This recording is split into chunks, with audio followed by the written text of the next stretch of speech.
As large ocean states, the blue economy offers OECS members opportunities to sustainably develop ocean resources.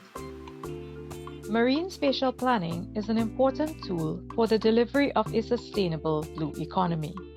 Marine spatial planning brings together ocean users to make informed and coordinated decisions for allocating human activities in the marine space to achieve economic, social, and environmental objectives. Senior technical officers from OECS member countries participated in a marine spatial planning workshop in St. Lucia in April 2023. Topics included legal dimensions of plan implementation, sustainable financing, communication, and blue leadership.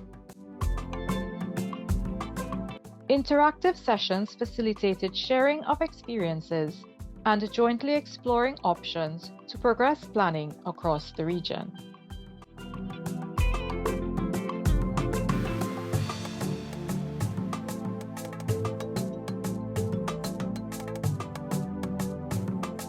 The workshop concluded with all participants receiving certificates, now better prepared to implement marine spatial planning.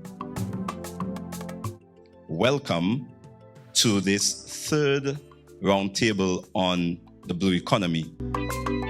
The signing of a Memorandum of Understanding between the WMU and the OECS further strengthens the relationship and signals a firm commitment to continued collaboration on ocean affairs. The concept of the blue economy is not new to us as Caribbean people. We have to look at how we can best harness the potential that is there for us to make revenue from the blue economy.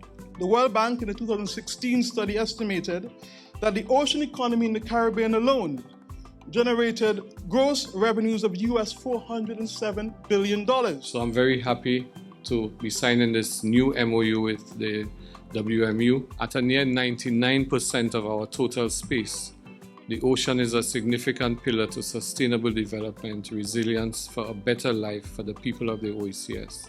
Together, we can inspire the next generation of ocean leaders who will work towards sustainable and equitable ocean governance and ensure that our oceans remain healthy, remain vibrant for generations to come.